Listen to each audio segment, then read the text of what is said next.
Welcome everybody. I am Karen Greenberg, the director of the Center on National Security at Fordham Law School, and I am pleased to be moderating today's discussion, Departure from Afghanistan, Envisioning a Responsible Withdrawal.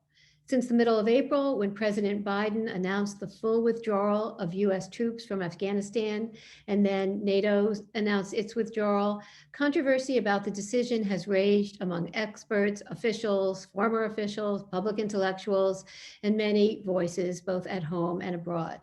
Today, we thought we would take some time for a wide-ranging discussion of the many-layered set of considerations that underlie this decision and what consequences we think might follow.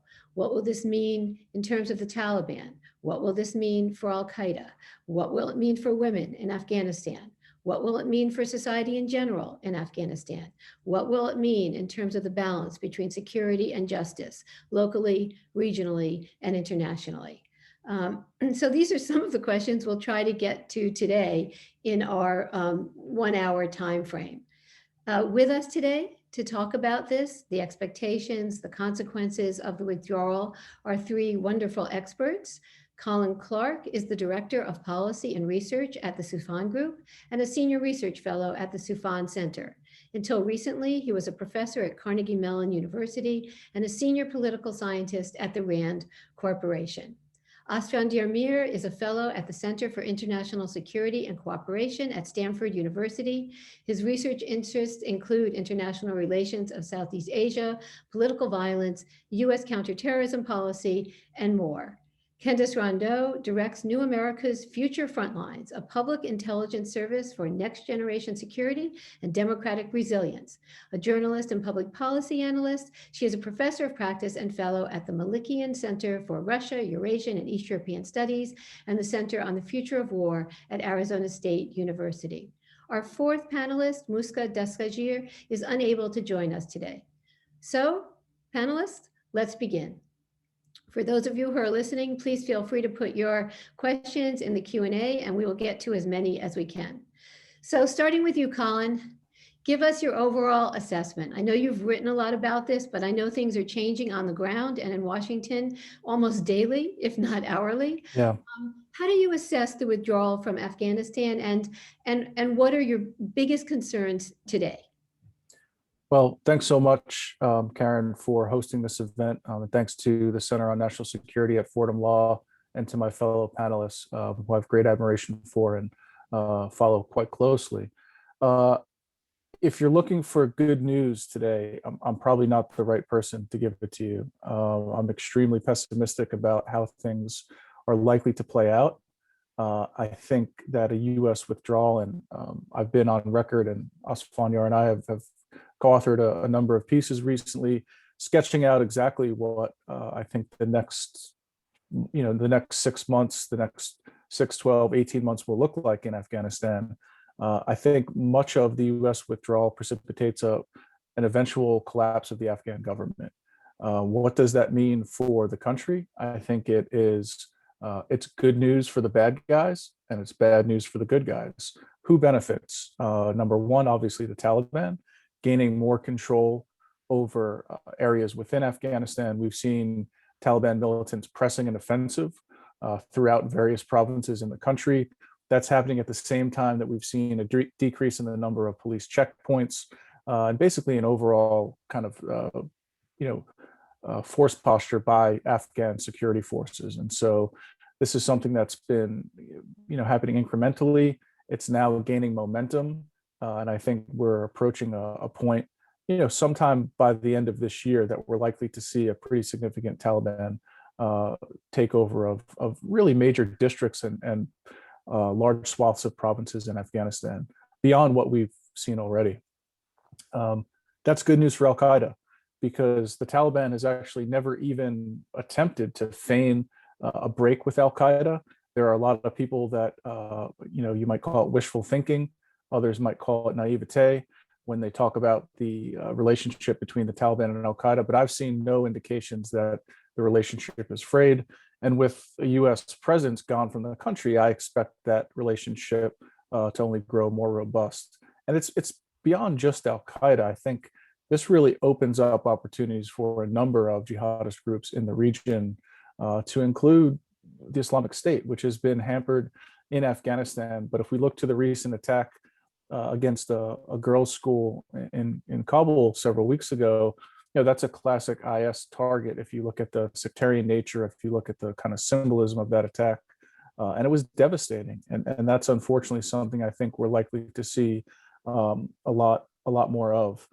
I'm not an expert on women's rights in Afghanistan, and nor will I pretend to be, but I think we can all see the handwriting on the wall that this is certainly a negative trend for what happens with women's rights in Afghanistan and security more generally.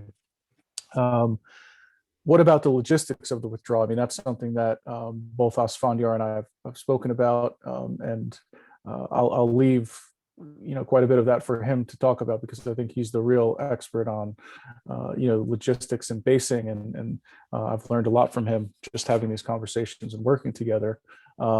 There's conversations ongoing with Pakistan. There's also conversations with several Central Asian states, although we know that the Russians have influence in Tajikistan, Uzbekistan, and other kind of places where we're at least thinking about where we might establish a base, because counterterrorism operations will continue. The question becomes, how effective are they? And that's going to have a lot to do with who we're able to partner with, both on the ground in Afghanistan, but in the immediate region. And make no mistake, I mean, we have these conversations a lot more recently, that there's some kind of a pivot from counterterrorism to great power competition. I think Afghanistan is exactly one of the countries where we see a convergence of the two, where the United States is going to have to do both, and we're going to have to do it with far less leverage than we've had in the previous 2 decades, which is going to be, to say the least, quite challenging.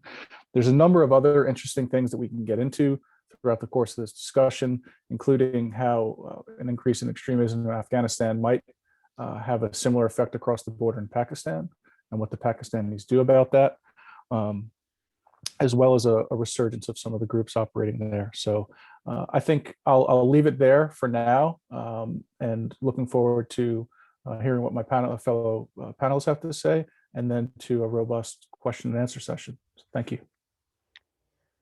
Thank you, Colin. Asfandyar, let's turn to you for a minute. I want to follow up on some of the things that Colin introduced and see where you'd want to take it. But in addition to just giving us your overall assessment, 2 things I'd like to ask you about. And one is, as Colin suggested, how you see the role of Pakistan, both pros and cons in terms of what can be achieved through Pakistan and the role of the work of Pakistan, but also what you see in terms of the diplomatic process as you understand it that might have been left out. What are the considerations, or is there a consideration or a set of considerations that you think need to be brought more front and center to the negotiations, to the logistics, and such? So, Asfandyar. Great. Thanks so much, Karen, for first of all, for hosting this discussion, and for those questions. Thanks to Fordham Law's Center on National Security for convening this important discussion. So I'm going to offer some broad remarks, and then I'll try to fold in responses to your specific questions in them. So, President Biden has been portraying the withdrawal from Afghanistan as an accomplishment. These are words he's used in tweets, for instance, and in general, when he's spoken about the withdrawal, he talks about it as if this is an achievement. And perhaps that's true from an important domestic political lens. But when seen in the context of the 2 decades of the war effort and the legitimate concerns many Afghans have about their future, I think it is anything but an accomplishment. And it's a very sobering moment for U.S. foreign policy. And I really hope that both our strategists and analysts, as well as policymakers, contend with that reality. The fundamental challenge facing U.S. policymakers in the current moment is to find ways to prevent Taliban from attempting a total takeover of the country. And obviously there are strategic concerns, which I'll get to in just a second, but there are deep, there can be major humanitarian problems. More than 3,000 civilians continue to die in Afghanistan annually, which is obviously a massive cost on the population. And if the Taliban attempt a total takeover, I think civilian security will only worsen, and the risks to rights of Afghan women. Again, I'm no expert on the topic. They're absolutely very real and deeply concerning. So when I look at the situation, the first major question I ask is, what is the Taliban's sort of current near-term strategy? If you look around Afghanistan, what the Taliban are doing, their behavior indicates systematic preparation and readiness for major offenses against the Afghan government. And as we speak, there is major fighting going on in the province adjacent to Kabul. Taliban is also ramping up political co-optation, which, from my perspective, is more troubling. It is attempting to induce defections and force side switching of major power brokers in the country. So my sense is that the Taliban's near to medium term strategy is not to rush to Kabul, but instead to politically erode the Afghan Republic and steadily increase military pressure. And obviously, US policymakers are hoping that Afghan security forces, or the capability they have, will create some level of deterrence and dissuade the Taliban from attempting a major takeover or a rush to Kabul. Then a related question is, can the Afghan security sector withstand the Taliban? And I mean, I think the conventional wisdom among many analysts, serious analysts, is that they can't. They're likely to fold and fragment, if not immediately, over a period of time. And people point to things like reliance on US and international contractors, corruption, attrition of the rank and file of the Afghan security forces. There's also a concern that once Taliban start offering side deals to senior officials, you might see more political fragmentation. But at the same time, I'd argue, there's a case to be made that these worst case predictions are somewhat off. And one point of comparison is the history of the Soviet-backed regime of the late 80s and 90s, led by the then Afghan president, Najibullah. It survived for around 3 years after the Soviet withdrawal. There was even a major assault by the then rebellion with the aid of Pakistan in the east of the country. And what that assault revealed was that rebels are particularly good at insurgency, but they're not so good at conventional military operations, which is a different ballgame altogether. There was even intense intra-communist party. It was a communist regime. Factionalism was rife, which spilled into the military.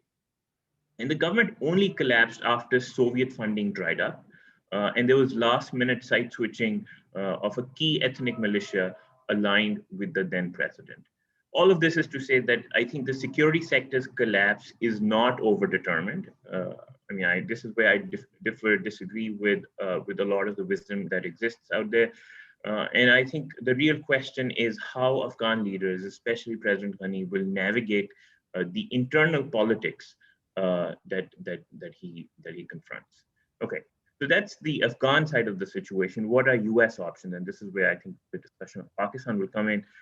Obviously, the major option is diplomacy. Boots on the ground are not available, so there's no real military option on the table. And US diplomats, led by Secretary Blinken, are trying to force intra-Afghan negotiations. They see that as the best path to prevent further bloodshed.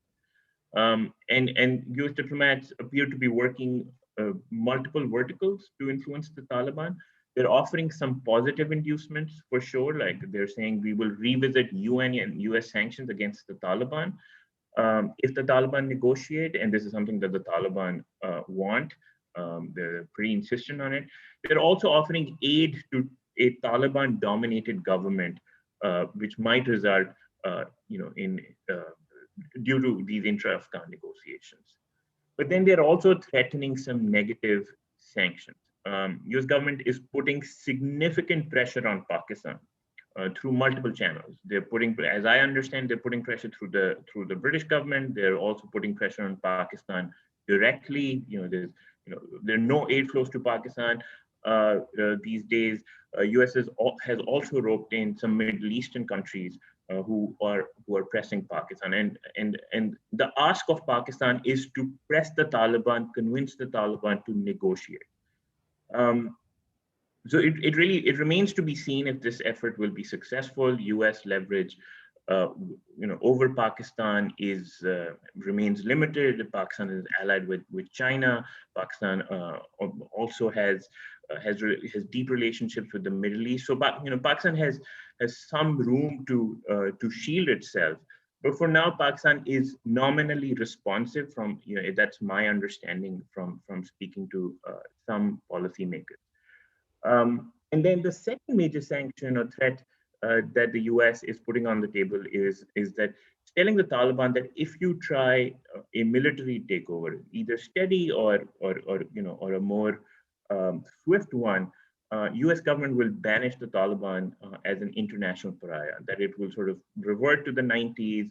It will not allow the Taliban to have any relationships with the international community. And I'd argue that for now, the major challenge is that this threat of inflicting international pariah status is not credible.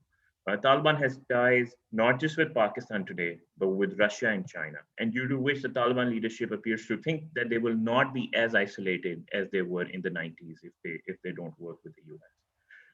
Okay, Colin addressed the Al Qaeda issue. The only thing I want to highlight is what the Biden administration is working on these days is counterterrorism posture for a post-withdrawal scenario. And the key requirement for a counterterrorism posture are military bases which are proximate to landlocked Afghanistan. And there aren't that many options. As Colin mentioned, the US government is talking to Pakistan, Uzbekistan, and Tajikistan. The Russian government is watching the situation very closely. The Russian special envoy yesterday said that he has spoken to both Uzbekistan and Tajikistan, and they have assured the Russian government that these two countries will not provide bases to the US. And that leaves Pakistan. It's been a dysfunctional relationship. Pakistan backs the Taliban, so there's that limitation. And the history of US-Pakistan military basing is extremely complicated. There's a lot of baggage there which spills into Pakistani domestic politics. So all of this is to say that the Biden administration doesn't have good options, and when the administration claims that it's going to have a robust posture eventually, I remain deeply skeptical. I'm going to stop there. Thanks. Deeply skeptical, but not as dire. So that brings us to you, Candace, to shed a little light. And I was thinking about your experience in the past in studying Afghanistan and your role in the Special Inspector General's investigation into Afghan reconstruction and lessons learned. And I was just wondering how much what you saw then you see now playing out, how much you think the same issues are prevalent, and just what progress has been made and how useful is our knowledge of the past to understanding how you're going to assess this withdrawal? Yeah, thank you, Karen. That's a set of loaded questions, and I'll try and take them as best I can. And of course, I have to say, I do agree with Colin and Asfandyar in terms of kind of the context that we're in right now, right? I mean, which I think, speaks to whether or not the past would apply in this situation. The Taliban has made fairly clear through its actions and through its own language that it's seeking to push further its military advantage, and I think we should just expect that. And I can't imagine a Biden administration policy debate that didn't anticipate that in some way or another. The telltale signs will be in terms of sort of a potential shift in U.S. policy response to any change on the Taliban side. If the Taliban decides to strike U.S. forces as they exit, that's still a prospect out there that we haven't talked about very much, but it's still there. They have made that threat. They haven't delivered on it yet, and I think that's a pretty good sign that they're very laser focused on after September 11th and what they can press in terms of their advantage there. In terms of lessons learned, so many learned and unlearned, right? But I do think one of the biggest tests will be around security sector assistance long term. I think we can count on that continuing time to come, not only from the United States, but from others who've been involved, obviously NATO countries. Why is no political decide for administration, Biden or his successor. And I don't see us pressing very hard on the question of continued security sector assistance in the near term when there are so many vocal critics in the first place. So in a way, unlike the Soviet scenario where support for the Najibullah government only lasted 3 years, I could see really long-term investment in the security sector forces in Afghanistan. It would be very difficult for the Taliban circumstances to have the entire military corps as defectors. And so what are the pros going forward? Then the question becomes, what about the other? In a situation where, let's say the Taliban presses into major capitals, takes over even more territory, and yet there's still this military stalemate, what to do? Aid pouring into the country, humanitarian assistance for IDPs, internally displaced people. Food security is going to be a huge issue in Afghanistan for a long time to come. We can expect that aid to dwindle, I think, simply because there'll be less of a diplomatic footprint to support and manage the distribution of that aid. And we already know, for instance, a lot of embassies are beginning to make their plans to pull out. There's discussions of the US embassy either tailoring down or even pulling out altogether for a temporary period of time. So, the biggest lesson learned from the first 15 years or 20 years of the conflict was that this fluctuation of civilian aid was extremely damaging for rebuilding the country, stabilizing the country. And if that continues, then it becomes even more difficult to support the existing Afghan government, whatever shell remains there over the next 5 to 10 years or so, making the Taliban's position very militarily stronger. But the one thing the Taliban still really lacks, in the absence of US forces being present in full force, is the political justification for continued attacks on civilians. Once it overruns a number of provincial capitals and holds that territory for a period of time, the question is then what? What else can it offer? And I suspect that we will see more and more conditionalities imposed on civilian aid, unfortunately to the detriment, right, of the Afghan, simply as a tool to ensure that the Taliban don't profit in some way from an influx in aid. So, but the second question, the biggest lesson unlearned, right, is around the political settlement negotiation process. And there, I think there are some risks and opportunities, more risks, unfortunately, than opportunities. We know that the Taliban have obviously stepped away from the so-called Istanbul process. They're not interested, they've said, in going to Turkey and meeting with the Afghan government and trying to stitch up some sort of power sharing agreement. We can expect that to continue, I think, until US troops are gone. And there's sort of a sense on either side that there's a stalemate. So we could be looking at another year or two before kind of a restart of a negotiation process at a very low level. I think, though, I'm not certain I agree with the assessment that, China and Russia become spoilers somehow. In fact, like the lack of US presence makes it all the more imperative for China and Russia to get a handle on the situation in Afghanistan. One, because of course, nobody wants to see the growth of ISK, meaning the Islamic State, or Al-Qaeda inside Afghanistan and then spilling over into the borders. Neither China nor Russia wants that. That's never going to change. Two, ultimately, the flows of money and people to and from Afghanistan in either direction, toward Russia or toward China, will have an impact on their own stability and economies in those border regions. And I'm certain that is a long-term concern. I don't know that they have any more credibility once the United States pulls out with the Taliban than they did, 5 years ago. And in fact, I would say maybe the one mistake the Biden administration has made when it comes to great power competition is not understanding that it won't take place between China and Russia and the United States in the kind of interstate sense of conflict. It's going to take place on battlegrounds like Afghanistan, right? That's where the competition is going to occur.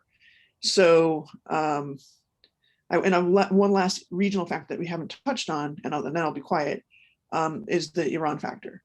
And Iran, you can be sure that some of Iran's calculations around its negotiations with the nuclear deal also look to a changed relationship with the United States more generally in the region.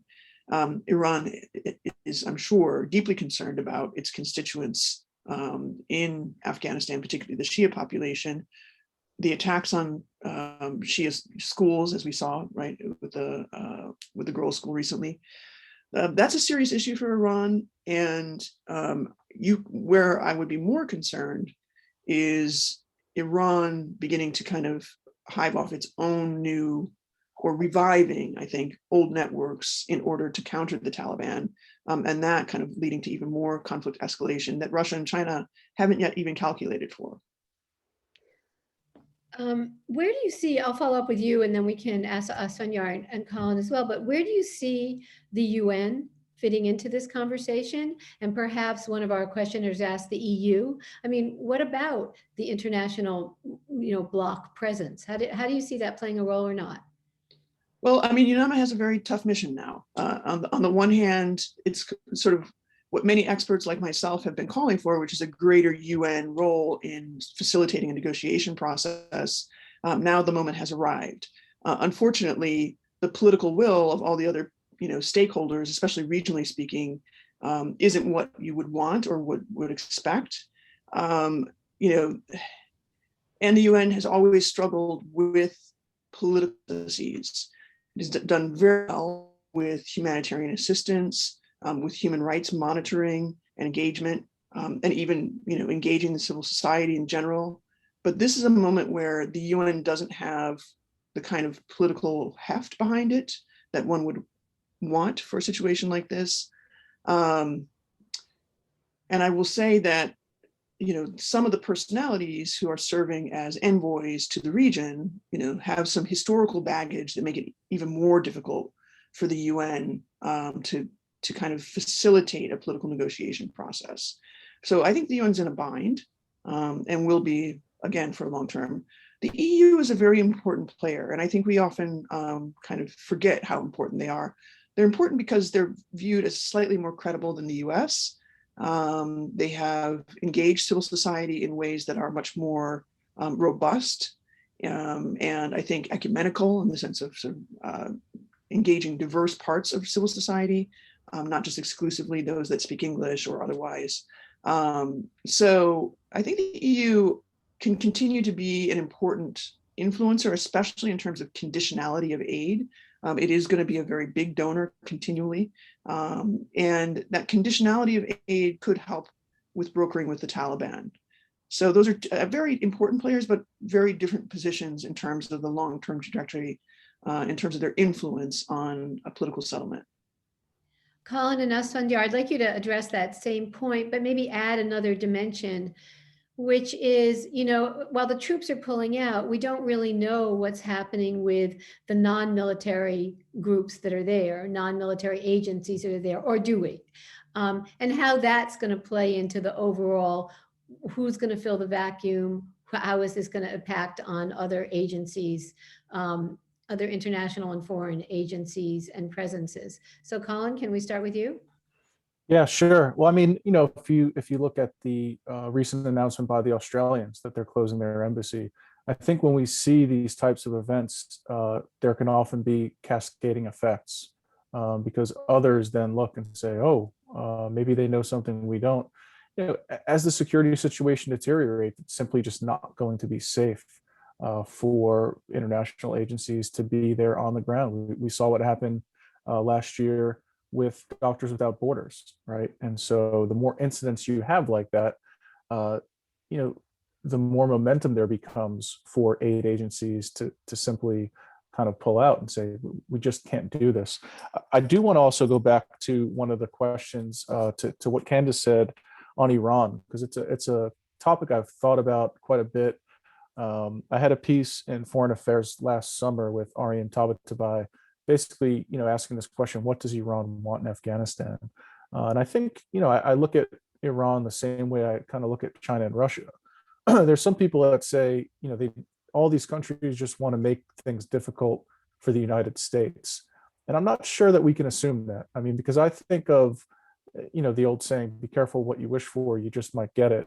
If the US does leave and things really deteriorate quickly, China and Russia have vested interests in Afghanistan too. Ditto for Iran. It doesn't behoove the Iranians to deal with a revived ISKP. We've seen attacks in Iran proper by the Islamic State.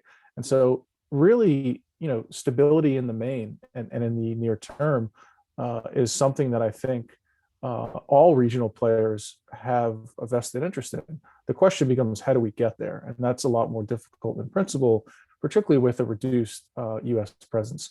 The other thing, we kind of speculated in that foreign affairs piece was, if things do go south really quickly, how do the Iranians react?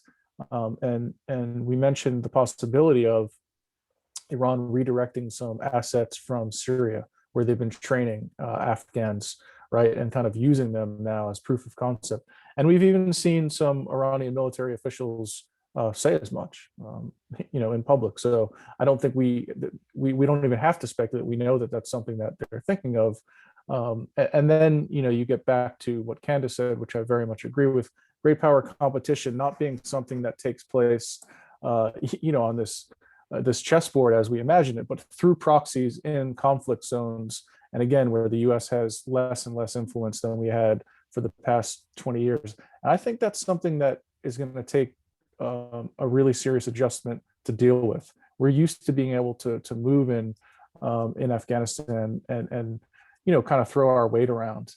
I go back even to the time that I spent in Kabul back in 2011, and when things were bad, but there was a sense of confidence that we were a major seat at the table, right? We spoke with a pretty confident voice in determining where things would go next, and I just don't get that sense anymore.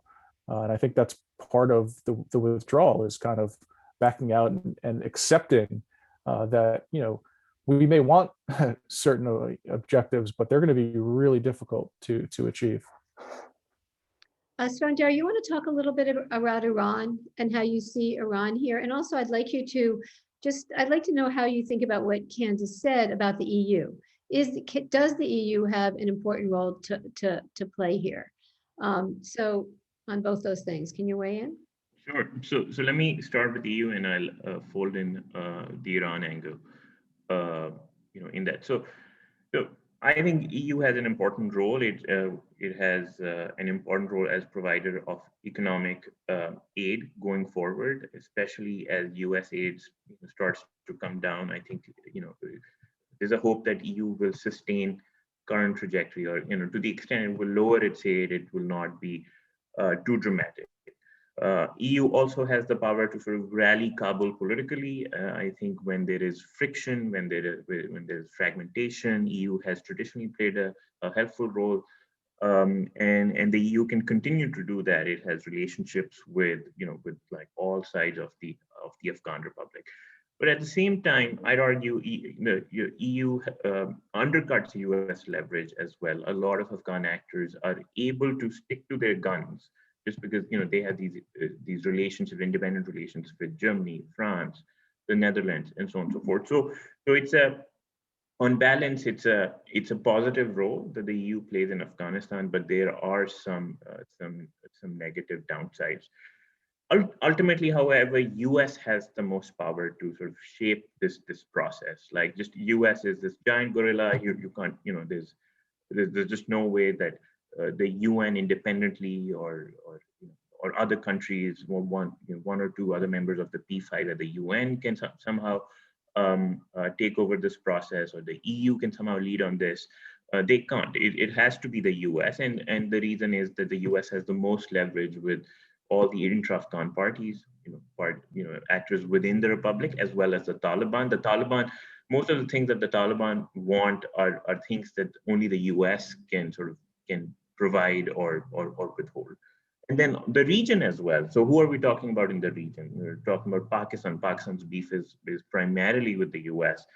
Iran has a problem with the US. Iran can nominally gets along with Europe, and then Russia and China. There's a fascinating piece by Stimson Center scholar Yan Sun on how China is thinking about Afghanistan. And the argument she made, and I agree with it, is that China is ambivalent. Similar to what Candace was highlighting earlier. There is real concern of instability in Afghanistan spilling into somehow, their own backyard. But at the same time, there is this there's disgruntlement with U.S. presence in the region, as well as some of the policies that the U.S. has chosen. And so my sense is that all of these players, Iran, China, and Russia, certainly they have issues, they have problems with the Taliban. But their set of problems with the Taliban are very different from from the things that the US is concerned about. And so ultimately, when I think about, whether these three countries will agree to isolate the Taliban, I'm not too sure about that. I think that these countries will engage with the Taliban bilaterally to press, their issues, their concerns, but they would be willing to do business with the Taliban. And I mean, would echo Colin's concerns that Iran can potentially deploy some of the military power it has developed for itself in Iran. It can try to fuel the sectarian conflict there. But for now, I think Iran is looking at Afghanistan primarily from its anti-US lens. It sees Afghanistan is yet another place where it wants to confront the US. That may change, in the medium term, but in the near term, that appears to be the Iranian priority. I'll follow up on what you just said and ask you the question. We have a number of questions, and one of them is, how does India fit into this conversation? Right. Look, India is very concerned about the situation in Afghanistan. India supported the Afghan Republic. India has seen Afghanistan as an important battleground for as a place where it wants to not let Pakistan have a foothold, certainly. But India also supported the government in Afghanistan on the pretext that it was a democracy, and that as a democracy, it deserved India's support. Current Indian concerns sort of span from Afghan territory being used by Taliban-aligned terrorist groups for terrorist violence in India itself, to Pakistan getting more of a foothold in Afghanistan. But in response to these problems that Indian policymakers identify, they're not sure about what they want to do next. There's an ongoing debate in India on whether they should engage with the Taliban or whether they should continue to support the Afghan Republic. And again, there is ambivalence, there is division. I've seen indications that of some reach out to the Taliban for now, but India appears to be in a flux. It is waiting for more clarity, much like other regional actors, on which way the situation is going. One of our audience asked, and I think this is probably on a lot of people's minds, and Candace, maybe you can start and Colin can follow, which is, what about the Haqqani Network? How should we be thinking about the Haqqani Network going forward? Well, Haqqani Network still is a factor, and in fact is a huge part of kind of the military calculus of the Taliban writ large, and in fact, I think probably very much responsible for dragging of feet that you see around negotiations. The Haqqani Network will continue to be a player. I can see a situation where greater instability in a year or two could lead the Haqqani Network to maybe reconsider some of its relationships, but there's intermarriage, and between members of the Al-Qaeda and then ostensibly, even possibly the Islamic State. There's intermarriage considerations here.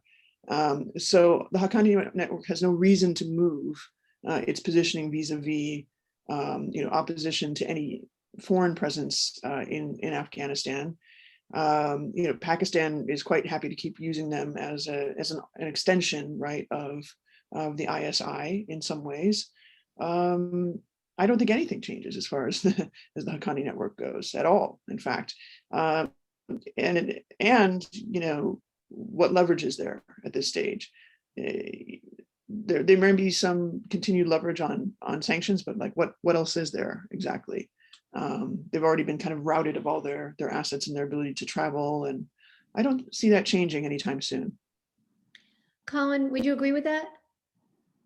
Yeah, I mean, I think the Haqqani Network is well positioned to benefit, right, from an increase in power for the Taliban, and I wouldn't expect major changes. I mean, unless Siraj Haqqani leaves to become a full-time op-ed columnist at the New York Times,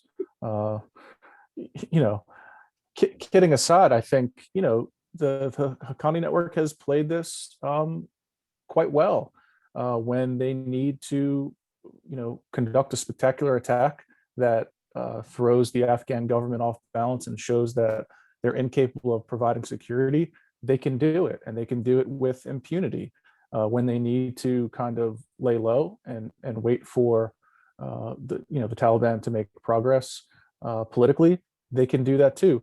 It gives you a sense of the command and control in the Haqqani Network, which remains quite strong, and that's something that a lot of analysts have speculated about, especially when they go quiet for a while. But one of the things that has come up in this conversation that is really, I've been kind of jotting down notes that I think is a really poignant observation is we're almost, when you kind of read articles in major newspapers and hear some of the talking heads on the Sunday shows, it's almost as if people are expecting, this major breaking point to happen. And I think the Taliban are just smarter than that. And I think, I can't remember if it was Asfandyar or Candace that said, there's no need to rush to Kabul, right? Well, why press the offensive when things are going well? And, why give the US really a reason or pause to say, hold on, maybe this isn't the right idea, although I think that, what's been set in motion is inevitable. But I think they're quite patient, and, they see this moving in a direction that is totally in their favor. And if it's in the favor of the Taliban, it's also by extension in the favor of Haqqani. It's in the favor of Al-Qaeda and all of their allies in the region. The other piece that I think we need to look at, which is harder to tease out of Western media reports and can really only be gleaned by talking to experts on the ground and folks with local knowledge, is those defections, right? Our key economic power brokers and warlords flipping. And we've seen that, throughout history in Afghanistan. So success is sexy, and everybody wants to be on the winning side. And if we see momentum toward that end, then I think we are likely to see, it's going to be a boon for the Taliban. I'll go back to what I said in the beginning. I think what we're seeing now, it's good for the bad guys and bad for the good guys. Although how you define those factions, right, will depend on what lens you're looking through. Asfandyar, following up on that, and feel free to interrupt him when he's talking, you guys, if you, the way of saying this, and so therefore what? Meaning the description, that Colin just gave of, the bad guys prevailing and the good guys being made more and more vulnerable. And are we talking internally to Afghanistan? I mean, we've talked about other players, but what actually do you see as the consequences of this? What you're talking about, Al-Qaeda, ISIS, Taliban connection, and their potential being able to thrive and grow. What are we talking about? What is this? Is this a resurgence of a kind of international terrorism that number of experts have been talking about, yourselves among them? Or is it about something regional? Is there something, what are we talking about? What is the big fear out there? Or is this really just a sense, not just a sense of, or is this really a sense of Afghanistan as proxy? and therefore it's local, but the consequences have to do with the great power struggle. How do you see this? And Asfandyar, let's start with you, and then Candace, and then Colin, we're going to come back to you on that one. Sure. So, my concern is that it's a bit of, the concern is on three dimensions. So there is a concern about Afghanistan internally, right? So I care about what happens to Afghan civilians, and I think that concern is extremely real. Rights are stand threatened. They can be rolled back. I see limited U.S. leverage to shield them, protect them, and if some of these armed groups are able to assert themselves, I think minorities, vulnerable groups are likely to pay, and there's going to be general insecurity for Afghan civilians, especially along these battle lines where you have, say, a clear demarcation of territories controlled by different political actors. So there's a concern internal to Afghanistan. I'm also worried about a regional contagion. I think it may appear a little far-fetched for now, but once things go south, I think Pakistan can be affected. So I think Colin mentioned briefly in his comments about this Pakistani insurgent group, the Tehreek-e-Taliban Pakistan, TTP as it's called. It's mostly based in eastern Afghanistan, and it really tries to emulate the Afghan Taliban. It has recovered substantially over the last 2 years. And my concern is that the TTP backed by Al-Qaeda is going to try to push itself back into Pakistan, engage in violence. So there's going to be a regional contagion. I think Central Asian republics can also be affected. There's an abiding threat from the Fergana Valley region, from where you have this, the flow of fighters into northern Afghanistan and back. And then, I fear about movement of foreign fighters from the Middle East towards Afghanistan. Once the Taliban say that they have restored their emirate, that this is that they've restored an Islamic government, much like it existed pre-1990s, there will be a lot of constituencies which would want to not only support the Taliban but to be with the Taliban, right? And so what happens in that scenario?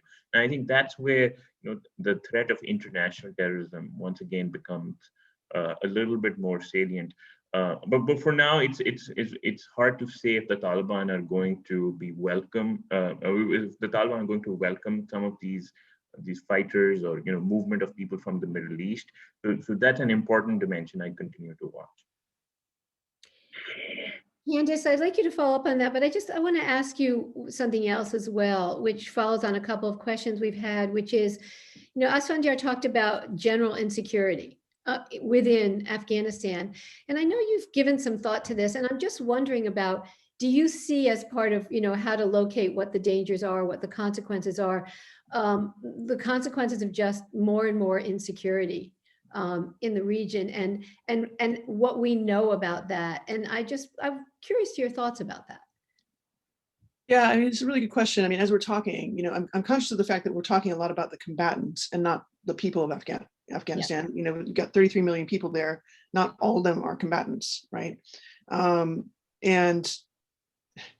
in the lead up to this moment, there was this kind of interesting window, in late 2018, early 2019, where the public appetite for some sort of negotiated settlement was so pronounced that you had people marching from Kandahar to Kabul, right, amid enormous danger to themselves, to their families, taking on incredible risks. And it was almost sort of a strange populism that you'd never seen in Afghanistan in the last 20 years. That clearly will dissipate, meaning that the return to a public that is animated by the idea of a negotiated settlement between the Afghan government and the Taliban is a distant dream now, at best.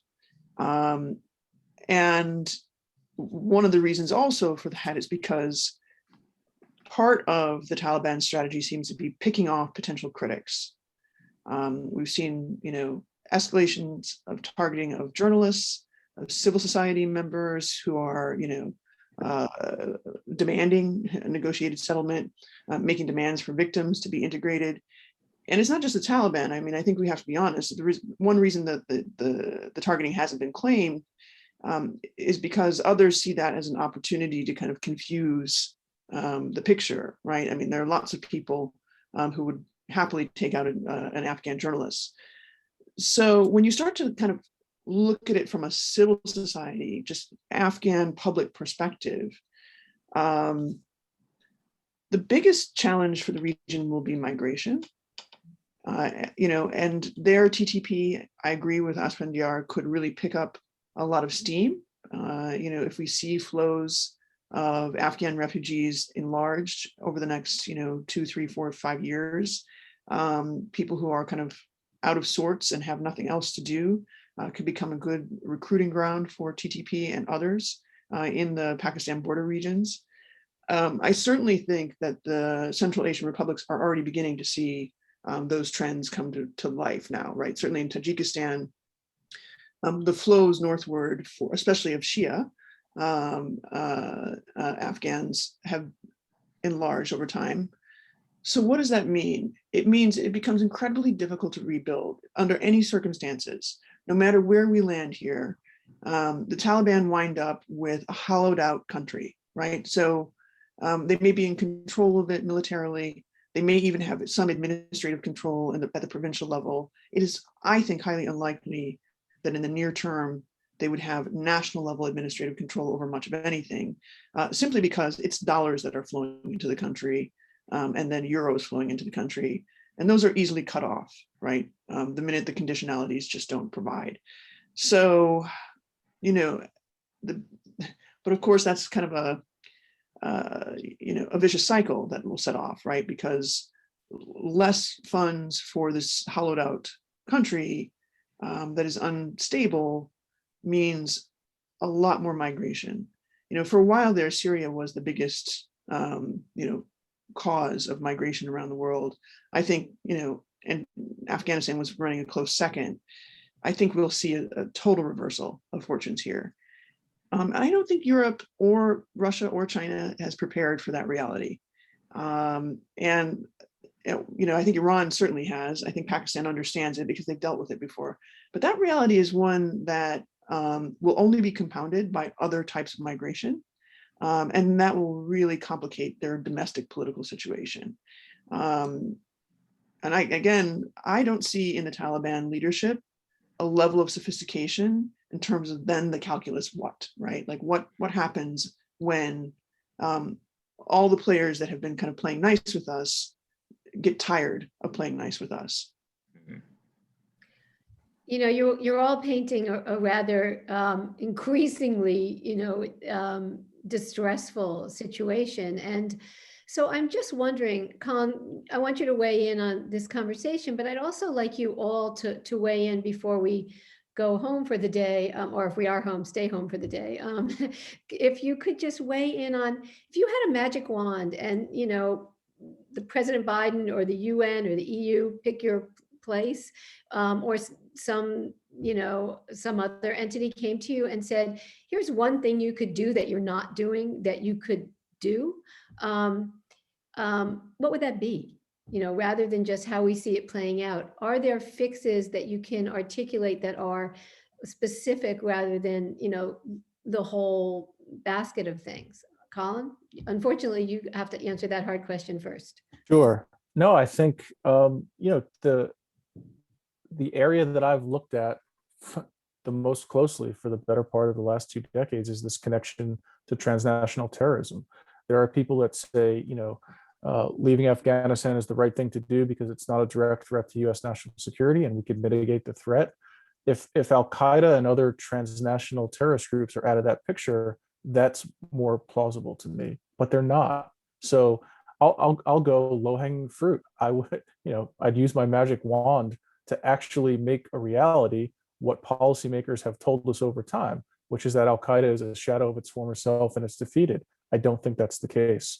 And I think, we're likely to see, as Asfandyar said, the potential, right, for Afghanistan to once again become a magnet for foreign terrorist fighters And we're going to see. I mean, I've been at many of these conferences and workshops over the last 5 or 7 years, talking about foreign fighter flows, policies put in place to see if countries are prepared to deal with another massive outflow of foreign fighters to a safe haven or sanctuary where international terrorism, again, rockets to the forefront of the agenda. So that's my main concern. And I think that Western states are probably better prepared because of the amount of money and resources. But what about the region itself? What about the immediate region and the states bordering Afghanistan? How do they deal with their citizens leaving the country, going to Afghanistan, and potentially becoming part of transnational networks? Asfandyar, you're going to tell us what your magic wand would do to, to even any part that would improve the conditions.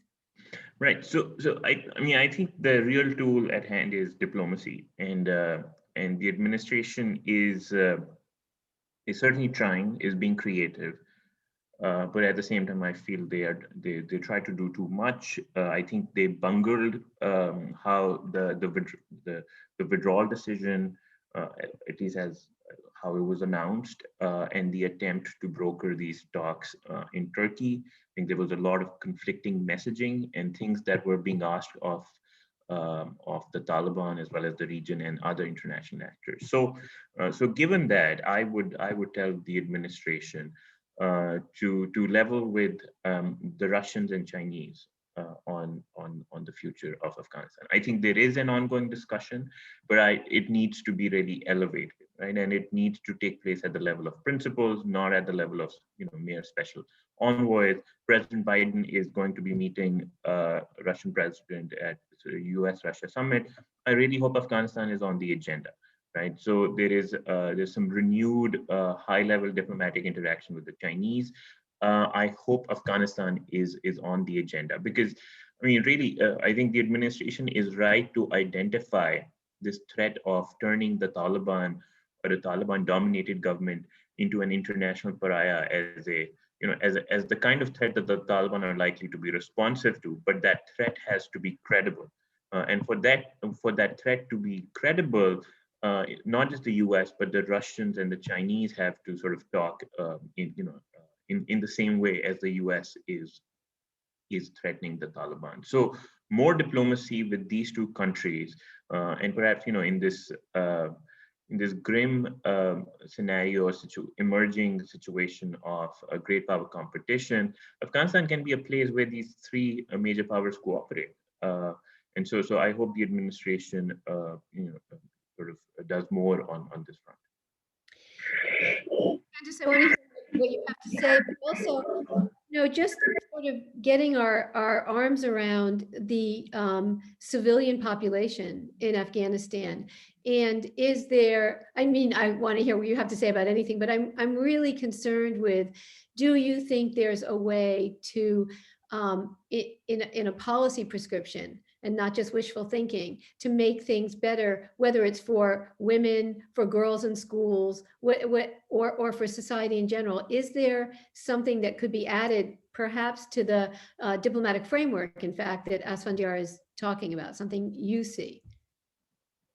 Oh, I wish I could say yes. I wish I could say that there's something really obvious that sticks out to me.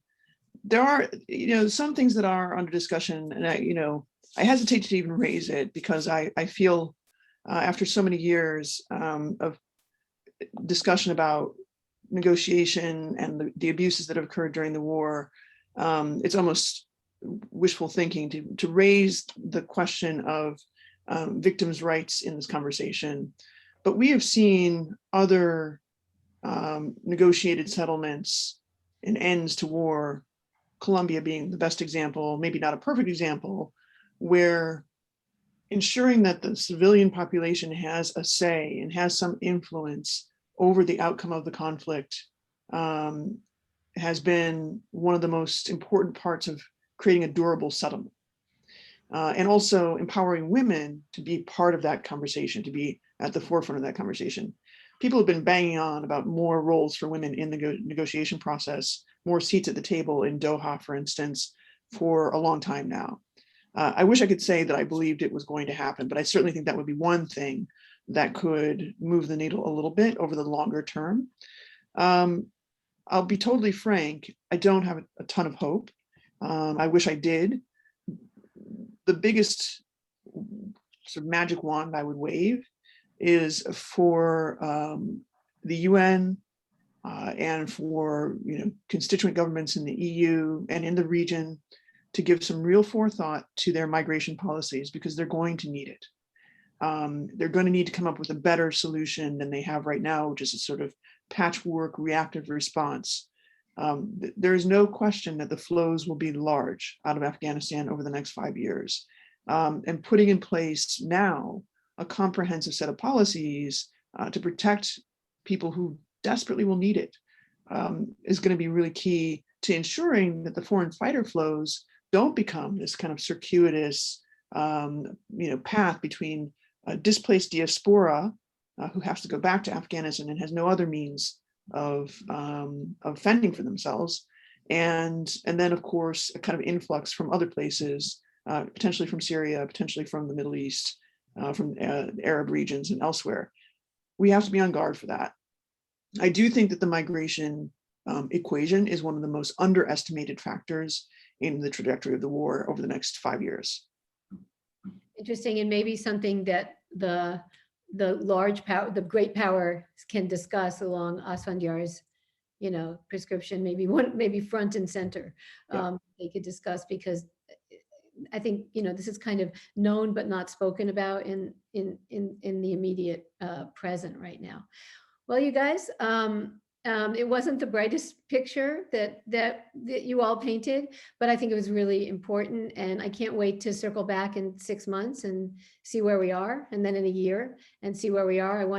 I like this, Candace. I like your thing about lessons unlearned. So our litmus test, we can just sort of see, how are we learning things in 6 months, or are they still unlearned?